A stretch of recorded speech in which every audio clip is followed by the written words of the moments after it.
بسم اللہ الرحمن الرحیم الرحمن علم القرآن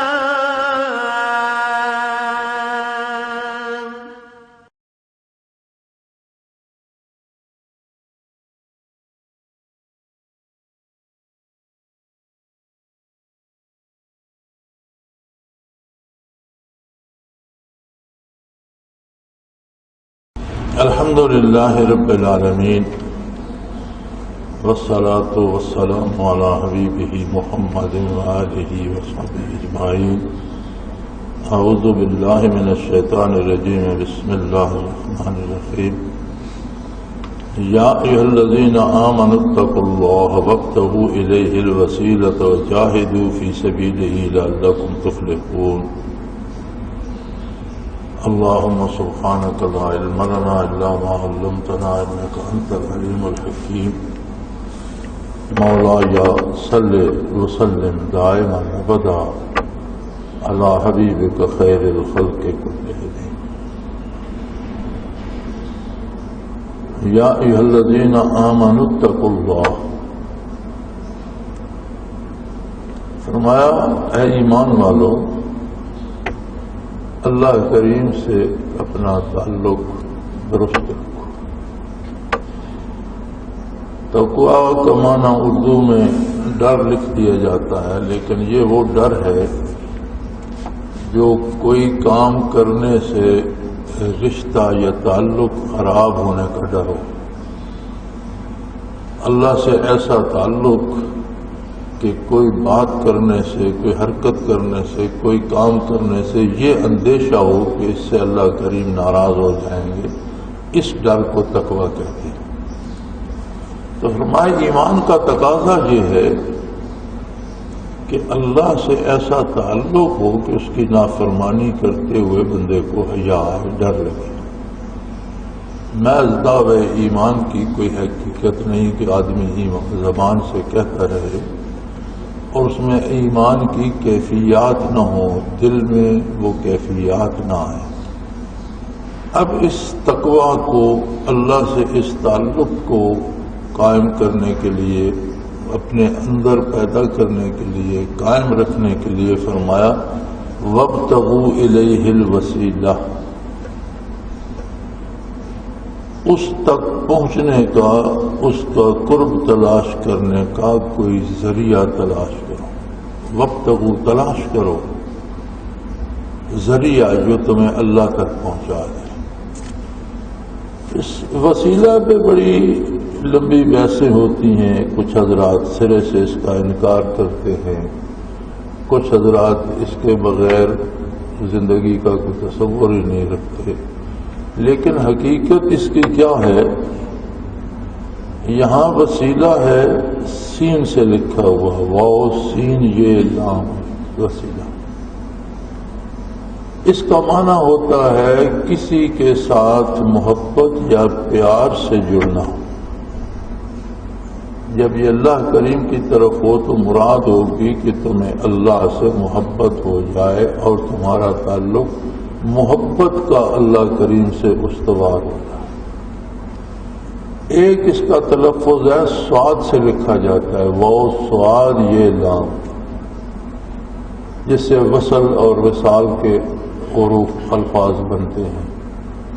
اس وسیلہ کا معنی ہوتا ہے مطلق جڑنا، اس میں کسی کیفیت کا ہونا ضروری نہیں. مطلق کسی کا کسی سے جڑ جانا، پیوست ہو جانا، وہ وسیلہ سواد سے لکھا جاتا ہے. یہاں جو لکھا گیا ہے یہ سین سے ہے. اس کا مطلب ہے کہ اللہ سے پیوست ہو جاؤ، اللہ سے تعلق قائم کرو، لیکن وہ تعلق اللہ کی عظمت کا ہو اور تمہیں اللہ سے محبت ہو، پیار ہو. اب اس کا پیار سے جڑنے کا جو ذریعہ قرآن کریم نے بتایا، اللہ کریم نے اپنے حبیب پاک صلی اللہ علیہ وآلہ وسلم کو فرمایا قُلْ إِن كُنتُمْ تُحِبُّونَ اللَّهَ فَاتَّبِعُونِي يُحْبِبْكُمُ اللَّهُ. سب سے بڑا وسیلہ یہ ہے کہ محمد الرسول اللہ صلی اللہ علیہ وسلم کا اتباع کیا جائے۔ آپ نے فرمایا کہ میرے اللہ نے مجھے حکم دیا ہے میں تم لوگوں کو بتاؤں کہ اگر اللہ کی محبت کے طالب ہو فاتبعونی، میرا اتباع کر لو۔ اتباع ہوتا ہے بغیر چوں چراں کے بات کو تسلیم کر لینا، بغیر کسی اعتراض کے، بغیر چوں چراں کے۔ اور جب نبی مان لیا تو پھر اتباع کے سوا چارہ نہیں۔ اتباع میں اولیت فرائض کو ہے، اللہ کا حکم بھی ہے، نبی صلی اللہ علیہ وسلم کا حکم بھی ہے، یعنی سب سے بڑا وسیلہ قرب الہی کا اور اتباع نبوی کا فرائض ہے کہ ہمارے نبی کا حکم ہے، نبی صلی اللہ علیہ وسلم نے بتایا کہ یہ اللہ کا حکم ہے۔ اب اگر کوئی فرائض پابندی سے، خوبصورتی سے، اہتمام سے ادا کرتا ہے تو یقیناً یہ بہت بڑا وسیلہ ہے۔ فرائض کے بعد سنت کی باری آ جاتی ہے۔ سنت وہ فعل ہے جو نبی علیہ الصلوۃ والسلام نے کیا۔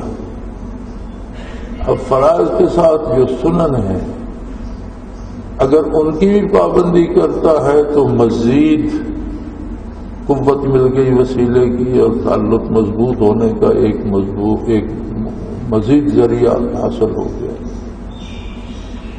سنتوں کے بعد مستحبات کی باری آتی ہے، ایسے کام جو کیے جائے بہت اچھا ہے، نہ کیے جائے کوئی جرم نہیں۔ مستحبات میں آ جاتے ہیں لباس، انداز، باتیں، طریق، بات کرنے کا انداز، عام عادات و حقوق، جس میں اگر روزمرہ کے معمولات میں پیروی کی جائے نبی کریم صلی اللہ علیہ وسلم کی تو نور علی نور ہے۔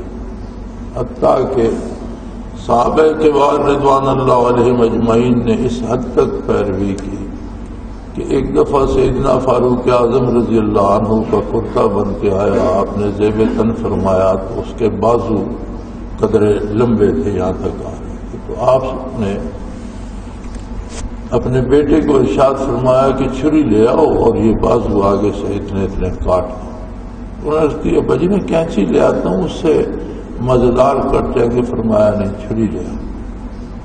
وہ چھری لائے اور آگے سے بازو کٹوا دیے۔ تو انہوں نے اس کی کہ آپ نے چھری سے کیوں کٹوایا؟ فرمایا ایک دفعہ نبی کریم صلی اللہ علیہ وسلم کے کرتے مبارک کا بازو لمبا تھا تو آپ نے چھری سے کاٹا۔ اب یہ سنت نہیں ہے، امور عادیہ میں سے ہے۔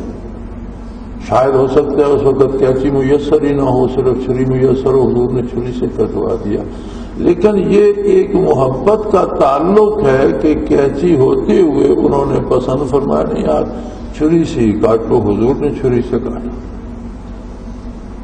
یہ ہوتا ہے مستحبات میں پیروی کی۔ اگر چھری سے بھی کاٹ لیتے تو کوئی جرم تو نہیں تھا، لیکن ایک تعلق ایسا تھا کہ وہ انداز اپنائے جو حضور تھے۔ اسی طرح حضرت ابن عمر رضی اللہ تعالیٰ عنہ مکہ مکرمہ کی طرف جا رہے تھے حج کے لیے اور ضعیف ہو چکے تھے، عمر رسیدہ تھے، ایک جگہ سے گزرے تو اونٹ کے پالان کے ساتھ اس طرح لیٹ گئے، تھوڑے آگے نکل کر پھر سیدھے۔ تو کسی نے عرض کی کہ حضرت آپ نے ایسا کیوں کیا؟ فرمایا یہاں ایک درخت ہوتا تھا، جب نبی کریم صلی اللہ علیہ وسلم یہاں سے گزرے تھے میں ساتھ تھا تو اس کی شاخیں پھیلی ہوئی تھیں تو حضور اس طرح پالان سے لگ کر گزرے تھے۔ اس کی اب تو یہاں کسی درخت کا نشان نہیں۔ فرمایا درخت تو نہیں ہے لیکن میرے محبوب کی ادائیں تو ہیں میرے دل میں۔ حضور نے ایسا کیا تھا، میں نے درخت کی وجہ سے نہیں کیا، میں نے تو اس لیے کیا ہے کہ اس جگہ سے حضور کی سواری گزری تو آپ نے ایسا کیا۔ تو یہ ہوتے ہیں مستحبات۔ اگر کوئی مستحبات میں بھی پیروی کرتا ہے تو نور علی نور ہے، لباس میں، انداز میں، حلیے میں، شکل میں۔ تو فرمایا وابتغوا الیہ الوسیلہ، یہ وسیلہ سین سے ہے، میں عرض کر چکا ہوں، یعنی ایسے انداز اختیار کرو جو تمہیں اللہ کی محبت سے نوازے اور اللہ کا قرب عطا کرے۔ ان میں سب سے بڑا وسیلہ محمد الرسول اللہ صلی اللہ علیہ وسلم کی ذات ہے کہ سارا قرآن بھی ہم نے انہی سے حاصل کیا، سارا دین بھی انہی سے حاصل کیا، خود اللہ کا تصور بھی انہی سے حاصل کیا، اور اللہ سے آشنائی بھی انہی کی ذات سے کائنات کی۔ صحابہ کرام بہت بڑا وسیلہ ہیں، جیسے میں نے عرض کیا کہ حضور صلی اللہ علیہ وسلم کی ایک ایک ادا کے امین ہیں، اور پوری دنیا کو تعلیمات نبوت صحابہ کرام کی وساطت سے پہنچی۔ صحابہ کرام ہی وہ خوش قسمت لوگ ہیں جو قیامت تک کے لیے اللہ کے نبی اور آنے والی مخلوق کے درمیان تعلیمات نبوت کو پہنچانے کا ذریعہ ہے۔ اس کے بعد ہر وہ شخص وسیلہ بن جاتا ہے جو اللہ و اللہ کے رسول کی بات ہم تک پہنچاتا ہے۔ اولیاء اللہ ہوں، علماء حق ہوں، کوئی شخص جو آپ کو اللہ و اللہ کے رسول کی بات پہنچاتا ہے اور اس سے آپ کو فائدہ پہنچتا ہے تو اس فائدے کا وہ وسیلہ بن۔ اسی طرح بخاری شریف میں ثابت ہے، ایک حدیث ہے کہ 3 آدمی کسی غار میں داخل ہوئے، بارش ہو رہی تھی یا کوئی سبب تھا، غار میں انہوں نے پناہ لی، تو غار کے اوپر کوئی چٹان پڑی تھی، وہ بارش سے پھسلی اور دروازے کے آ گیا۔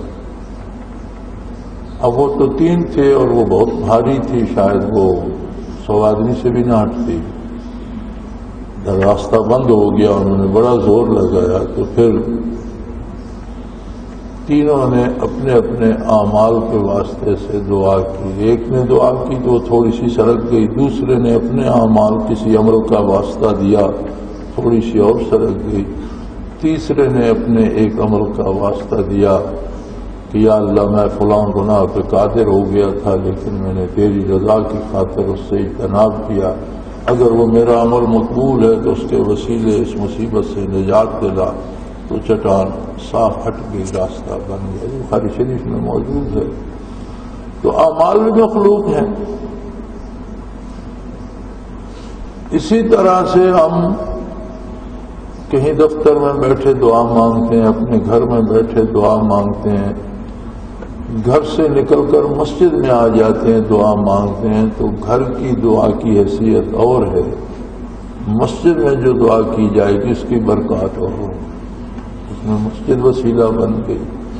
اسی طرح حرم نبوی میں جا کر مسجد نبوی میں کوئی دعا کرتے اس کی حیثیت اور ہے، کوئی بیت اللہ شریف میں حرم بیت اللہ میں جا کر دعا کرتا ہے تو مانگی تو اس شخص نے دعا ہی، لیکن مختلف جگہوں کے حساب سے اس کی تاثیر اور قبولیت کے انداز بدلتے گئے، اس جگہ کی برکت شامل ہوتی گئی، تو وہ جگہ اس کے لیے وسیلہ بن گئی۔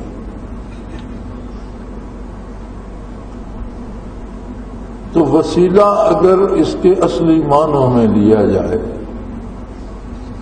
کہ اللہ سے محبت کا تعلق پیدا کرنے کا سبب بنے، تو یہ تو حکم الہی ہے، اللہ کا حکم ہے کہ ایسے ذرائع اختیار کرو جن سے تمہیں اللہ سے تعلق قرب الہی نصیب ہو اور وہ تمہارے دل میں اللہ کی محبت پیدا کرنے کا سبب بنے، جیسا ارشاد نبوی ہے قرآن کریم میں موجود ہے کہ فاتبعونی یحببکم اللہ، میرا اتباع کرو گے۔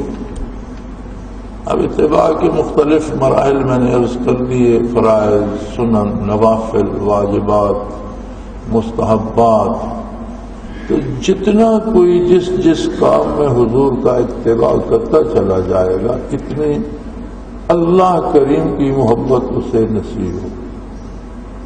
اور انسان میں وہ حوصلہ نہیں ہے کہ وہ اللہ سے محبت کا دعویٰ کرے، انسان کی وہ حیثیت ہی نہیں۔ انسان ایک بے پناہ جو مخلوق ہے اللہ کی، اس میں سے ایک اکائی ہے، اور اس اکائی میں بھی ایک فرد ہے، اس کی کیا حیثیت بنتی ہے؟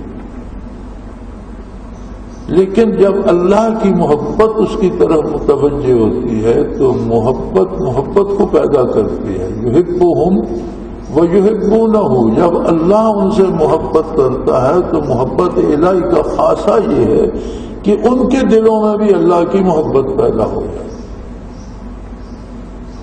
یہ محبت اللہ کریم کی طرف سے ہوتی ہے، جو بندے کا خالق بھی ہے، مالک بھی ہے، اس کی اچھائی بھلائی نیک و بد ہر خیال ہر سوچ ہر کردار سے واقف ہے۔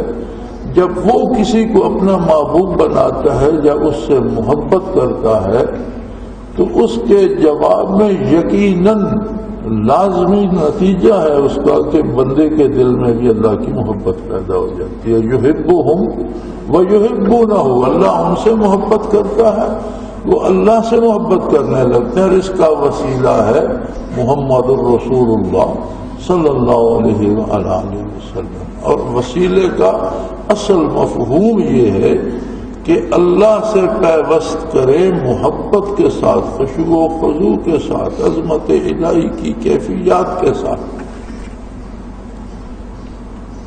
امور دنیا میں جیسا کہ میں نے عرض کیا انسان کمزور ہے، بعض دفعہ دنیاوی مصیبتوں کے لیے بھی وسیلے سے دعا کرتا ہے، تو اس میں بھی کوئی شبہ نہیں، وہ جائز ہے۔ جگہ اچھی پر جا کر دعا کرے تو بھی اس کی کیفیت بدل جائے گی، جیسے سڑک پر دعا کرنے کی بجائے مسجد کے اندر دعا کرتا ہے، پھر ویسے ہی دعا کرتا ہے یا باوضو ہو کر دوگانہ ادا کر کے 2 نفل تحیۃ المسجد کے ادا کر کے دعا کرتا ہے، صرف دعا کے لیے مسجد آیا، وضو کیا، 2 نفل تحیۃ المسجد کے پڑھے، پھر اس نے دعا کی تو کیفیت بدل جائے گی، کیونکہ وسائل مختلف اس میں شامل ہوتے ہیں۔ اسی طرح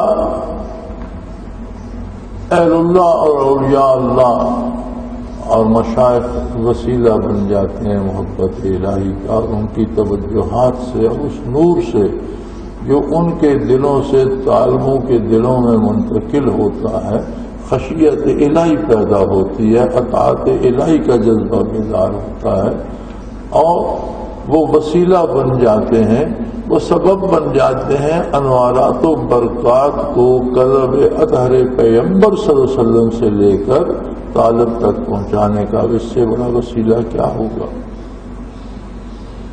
لیکن فرمایا یاد رکھو، وسیلہ اختیار کرو، سبب اختیار کرو تو پھر وجاہدوا فی سبیلہ، وسیلے کے ساتھ مجاہدہ شرط ہے۔ اگر حضور صلی اللہ علیہ وسلم کی ذات ستودہ صفات ہمارے اور اللہ کریم کے درمیان وسیلہ ہے، تو اب مجاہدہ کیا ہوگا؟ ہر لمحہ اطاعت پیغمبر کے لیے کمر بستہ رہنا، اپنے ہر فعل میں یہ توجہ رکھنا کہ حضور کے حکم کے مطابق کیا مخالفت تو نہیں ہو رہی۔ جاہدو، جہاد کرو۔ جہاد 2 طرح سے ہے کہ ظالم کو ظلم سے روکنے کے لیے یا کفر، لوگوں کو کفر کے مظالم سے نجات دلانے کے لیے، احیاء دین کے لیے، دین کے تحفظ کے لیے، دینی ریاست کے تحفظ کے لیے آپ اسلحہ لے کر لڑتے ہیں، تو یہ بھی جہاد ہے، بہت بڑا جہاد ہے۔ اور اگر اس میں کوئی مارا جاتا ہے تو وہ شہید ہے، اور اللہ کریم کا ارشاد ہے، حضور نے فرمایا، حدیث قدسی ہے کہ دنیا و ما دنیا میں جو کچھ ہے، دنیا اور دنیا میں جو کچھ ہے، شہید کے خون کا ایک قطرہ اللہ کے نزدیک اس سے زیادہ قیمتی ہے۔ قرآن نے فرمایا وَلَا تَقُولُوا لِمَن يُقْتَلُ فِي سَبِيلِ اللَّهِ أَمْوَاتٌ بَلْ أَحْيَاءٌ وَلَٰكِن لَّا تَشْعُرُونَ، اللہ کی راہ میں جو قتل ہو جاتے ہیں انہیں مردہ نہ کہو، مرتے نہیں ہیں، زندہ ہیں۔ ہاں، تمہاری سمجھ سے یہ بات بالا تر ہے، انسانی شعور سے بالا تر ہے کہ ایک بندے کے جسم کے پرچے اڑ گئے، اس کی لاش سمیٹی گئی، اسے جنازہ ہوا، اس کا اسے دفن کیا گیا، کیونکہ شہید کا غسل اور کفن وغیرہ نہیں ہوتا، جس حال میں شہید ہوتا ہے اسی حال میں جنازہ پڑھ کے اسے دفن کر دیا جاتا ہے، شہید کا وہ خون دھویا نہیں جاتا، وہ اللہ کو بہت محبوب ہے۔ تو فرمایا یہ سب کرنے کے بعد، قبر بنانے کے بعد اب تمہیں یہ ماننا کہ یہ زندہ ہے تو یہ اللہ کے حکم سے مانو گی، تمہارے عقل و فہم میں، تمہارے علم میں یہ بات نہیں آ سکتی، وہ مرا نہیں، وہ زندہ ہے۔ دوسرا جہاد یہ ہے، ایک جہاد بالسیف ہے، اسلحے سے جنگ کرنا۔ یہ جہاد بالسیف جو ہے یہ وقتی طور پر ہوتا ہے، کبھی فرض عین ہو جاتا ہے، کبھی فرض کفایہ ہے۔ اگر ایسی صورتحال پیدا ہو جائے کہ وہ لوگ جو دفاع کر رہے ہیں نہ کر سکے تو ساتھ والوں پہ فرض عین ہو جائے، اگر وہ بھی شامل ہو جائیں اور پورا نہ کر سکے معاملہ تو اگلے ساتھ والوں پہ فرض عین ہو جاتا ہے، ورنہ سب پہ فرض کفایہ ہے۔ ایک جہاد ہے اپنی ذات کے ساتھ۔ نبی علیہ الصلوۃ والسلام میں غزوے سے واپس تشریف لائے تو آپ نے فرمایا رجعنا من الجہاد الاصغر الى جہاد الاکبر او کما قال رسول اللہ صلی اللہ علیہ وآلہ وسلم۔ آپ نے فرمایا کہ ہم چھوٹے جہاد سے واپس آ گئے ہیں بڑے جہاد کی طرف، یعنی اسلحہ لے کر میدان کارزار میں دشمن کے خلاف لڑنے اور جان دینے کو حضور نے چھوٹا جہاد فرمایا، اور اپنے آپ اپنے نفس کے ساتھ دن بھر مجاہدہ کرنا، رات دن مجاہدہ کرنا، اور اپنے آپ کو اطاعت الہی اور اتباع پیغمبر پہ قائم رکھنا، یہ جہاد اکبر ہے، یہ بڑا جہاد ہے۔ تو اگر جہاد اصغر میں مرنے والا شہید ہے تو جو لوگ زندگی بھر جہاد اکبر کرتے ہیں اور کوشش کرتے ہیں کہ ان کا حلیہ حضور کے مبارک ہو، ان کا مزاج حضور کے اتباع میں ہو، ان کا لباس حضور کے پسند کے مطابق ہو، ان کے معاملات حضور کے پسند کے مطابق ہوں، حلال و حرام کی تمیز کریں، جائز و ناجائز پہ کاربند رہیں، زندگی بھر کوئی لالچ کوئی خوف انہیں اتباع نبوت سے ہٹا نہ سکے تو وہ یقیناً شہید اکبر ہوں۔ تو اللہ کے جو بندے زندگی بھر جہاد کرتے ہیں اسی سے مجاہدہ نکلا ہے۔ اللہ کریم نے فرمایا کہ میرے وہ بندے کہ جب لوگ غفلت کی نیند سو جاتے ہیں تو ان کے پہلو بستر پہ نہیں ہوتے بلکہ وہ میری یاد میں بیٹھے اپنا وقت لگا رہے ہوتے ہیں۔ تو جو لوگ رات دن اتباع نبوت کرتے ہیں یہ جہاد اکبر قرار دیا نبی کریم صلی اللہ علیہ وسلم نے، اور جہاد اکبر میں فوت ہونے والے یا مرنے والے لوگ شہید اکبر بھی ہوں گے۔ تو اس کے ساتھ مجاہدہ بھی شرط ہے، یعنی کسی کو ایک عالم باعمل نیک اللہ کا بندہ مل گیا، وہ اسے دین سکھاتا ہے تو اب کام ختم نہیں ہو گیا، اس کا کام ہے کہ محنت کر کے سیکھے بھی اور اس پر عمل بھی کرے۔ کوئی شیخ کامل مل گیا، اس کی توجہ سے دل روشن ہو گیا تو اب یہ نہیں کہ اب شیخ نے توجہ کی کام ختم ہو گیا، کام ختم نہیں ہوا، کام شروع ہو گیا۔ اب ساری زندگی اس طالب کو مجاہدہ اور جہاد کرنا پڑے گا کہ ان کیفیات کو قائم رکھے اور ان میں ترقی کرے، ان کو ضائع نہ ہونے۔ وہ قائم کیسے رہیں گی؟ اللہ کے رسول کے اتباع کی وجہ سے، حضور کی غلامی کی وجہ سے، حضور کے احکام پر عمل کرنے کی وجہ سے۔ تو فرمایا وابتغوا الیہ الوسیلہ، اللہ کی طرف ایسے اسباب تلاش کرو جو اللہ کریم سے تمہارا محبت کا تعلق قائم کر دیں، تمہیں اللہ سے محبت ہو، اللہ کو تم سے محبت ہو، ایک پیار کا رشتہ قائم کر دیں، ورنہ ساری مخلوق کا رشتہ تو اللہ سے مخلوق ہونے کا تو ہے۔ جو نافرمان ہیں ان کو بھی روزی دے رہا ہے، ان کے پاس جو کچھ ہے وہ بھی اسی کا دیا ہوا ہے، مخلوق وہ بھی اسی کی ہیں، کافر و مشرک بھی اسی کی مخلوق ہیں، اسی کا دیا رزق کھا رہے ہیں، اولاد دے رہا ہے، حکومت دے رہا ہے، دولت دی ہوئی ہے انہیں، تو سب کو دے تو رہا ہے، لیکن صرف دینا اور بات ہے اور محبت سے دینا اور بات ہے۔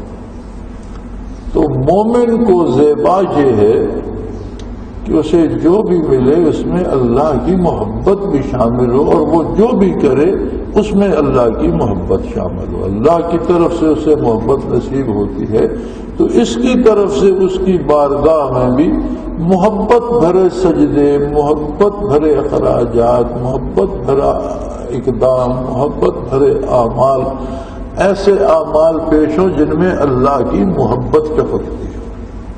تو زندگی، پوری زندگی ایک مجاہدہ اور جہاد ہے، اور مومن کا ہر لمحہ ایک مجاہد کی زندگی ہے۔ فرمایا وجاہدوا فی سبیلہ لعلکم تفلحون، اس کی راہ میں محنت و مشقت اور مجاہدہ کرتے رہو تاکہ تم فلاح پا جاؤ۔ فلاح کا معنی ہوتا ہے کامیابی۔ قرآن حکیم نے جہاں فلاح کو استعمال کیا اس کا مطلب یہ ہے کہ زندگی، موت، ما بعد الموت، برزخ، قیامت، میدان حشر تک ہر جگہ کامیابی نصیب ہو تو وہ قرآن کی فلاح کا مفہوم ہوگا۔ لعلکم تفلحون، تاکہ تم کامیابی حاصل کر سکو، یعنی اس زندگی میں بھی کامیابی اتباع پیغمبر اور اتباع شریعت میں ہے۔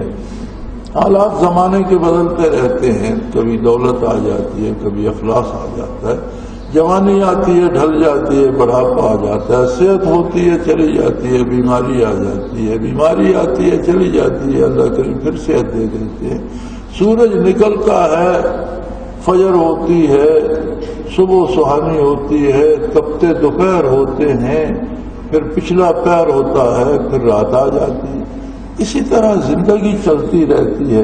وَأَمَّا الْإِنسَانُ إِذَا مَا ابْتَلَاهُ فَأَكْرَمَهُ وَنَعَمَهُ، کبھی انسان کی آزمائش اللہ اس طرح کرتے ہیں کہ دولت بے شمار دے دیتے ہیں، اختیارات دے دیتے ہیں، حکومت دے دیتے ہیں۔ مقصد یہ ہوتا ہے کہ اختیارات پا کر، حکومت حاصل کر کے یا وسائل پا کر، دولت حاصل کر کے یہ میری اطاعت کرتا ہے یا نافرمان اور گستاخ ہو جاتا ہے۔ یہ امتحان ہے۔ وَأَمَّا إِذَا مَا ابْتَلَاهُ، کبھی اس کا امتحان یہ ہوتا ہے کہ اس پہ قبض آ جاتی ہے اور اس کا رزق تنگ ہو جاتا ہے، غریبی آ جاتی ہے، افلاس آ جاتا ہے۔ فقدر علیہ رزقہ، اما اذا ما ابتلاه فقدر علیہ رزقہ، اس کی روزی تنگ کر دیتا ہے۔ کبھی صحت خراب ہو جاتی ہے، بیماری آ جاتی ہے، کبھی افلاس آ جاتا ہے، دولت کم ہو جاتی ہے، وسائل کم ہو جاتے ہیں، کمزوری ہو جاتی ہے، احتیاج آ جاتی ہے۔ تو دیکھنا یہ مقصود ہے کہ اس احتیاج میں، فقر میں، مفلسی میں میرا دامان رحمت تھامتا ہے یا مجھے چھوڑ کر دوسروں کے دروازے پہ پھٹکنا شروع ہو جاتا ہے۔ مقصد بندے کا کردار ہی دیکھنا ہے۔ وہ جانتا ہے تخلیق سے پہلے، اس کا علم ازلی ہے، وہ سب کچھ جانتا ہے، اس کے باوجود بندے کو ثابت کرنے کا موقع دیتا ہے۔ بندہ اپنے کردار سے ثابت کرتا ہے کہ تنگی و ترشی آئے تو بھی اس کا بھروسہ اللہ پر ہو اور اطاعت پیغمبر کا دامن نہ چھوڑے۔ فراخی، قوت، حکومت، سلطنت آئے تو بھی اس کی نگاہ محمد الرسول اللہ کے قدموں پر ہو اور آپ کے نقوش کف پاک کو نہ چھوڑے۔ فرمایا جس نے یہ مجاہدہ کر لیا وہ فلاح پا، لعلکم تفلحون، تاکہ تم کامیاب ہو سکو۔ کوئی شخص کسی چیز میں داخلہ لیتا ہے، کسی کام میں اپنا نام ڈالتا ہے، کسی کالج میں داخل ہوتا ہے، کسی ادارے میں ہوتا ہے، تو اس کا مقصد یہ ہوتا ہے کہ اسے کامیابی نصیب ہو اور وہاں سے ڈگری لے کے نکلے۔ فرمایا جب تم ایمان لائے اور اس ادارے میں جو اللہ کے بندوں کا ہے، اللہ پر ایمان رکھو، اس میں داخل ہوئے تو اب اس میں فیل ہونے کی گنجائش نہیں ہے کہ تم مجاہدہ چھوڑ دو، محنت چھوڑ دو، کلمہ پڑھتے رہو اور کردار کافروں کا اور ہندوؤں کا اپنا لو، رسم ہندوؤں کی لے لو، کردار یہودیوں کا لے لو، یہ کوئی بات نہیں ہے۔ جب کلمہ پڑھا ہے تو ہر عمل پر چھاپ ہونی چاہیے تبع رسالت پناہی، اور یہ مجاہدہ ہوگا، یعنی اس کے لیے محنت کرنا پڑے گی۔ یہ آسان کام نہیں ہوگا کہ بس کیا اور ہو گیا۔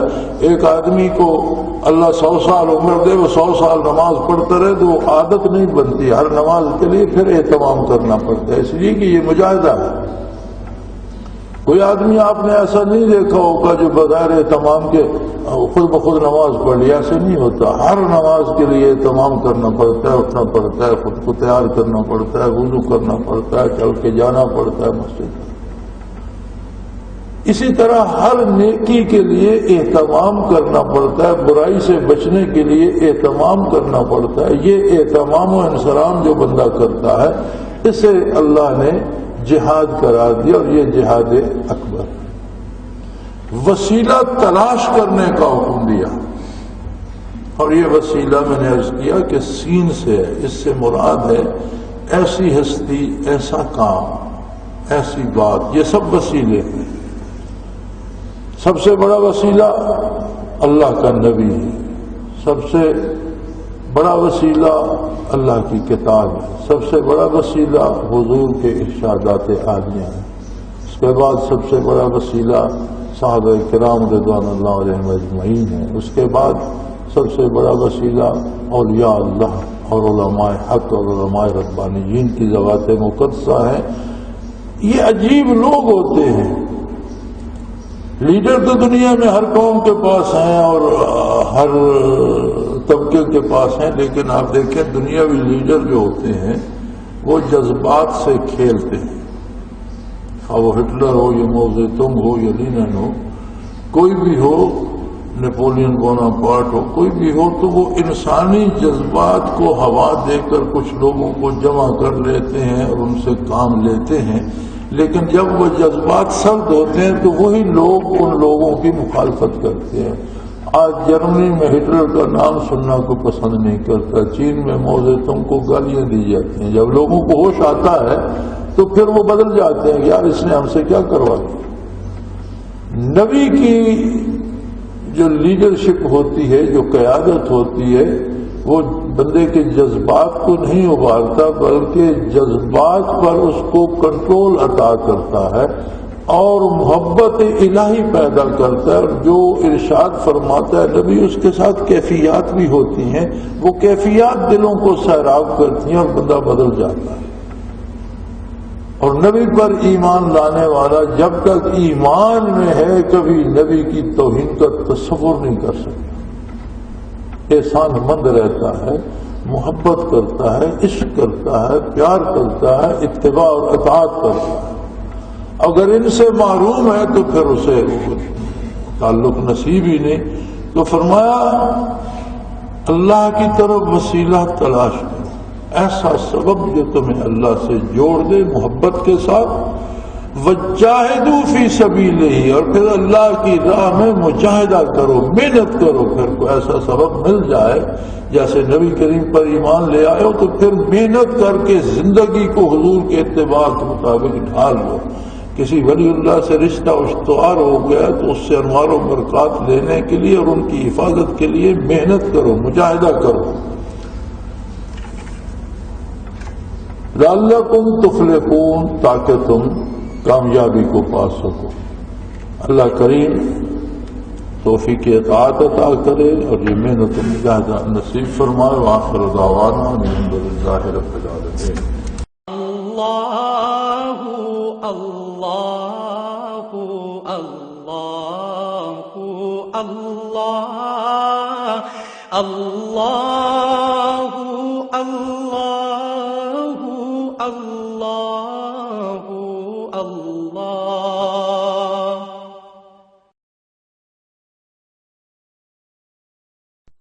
حضرت امیر محمد اکرم آوان مد ذلہ العالی دارالعرفان منارہ ضلع چکوال میں سالہ سال سے قرآن و حدیث کے اوپر خطابات کر رہے ہیں، اور سلسلہ نقشبندیہ اویسیہ کے مطابق لوگوں کو ذکر الہی کی تربیت دے رہے ہیں۔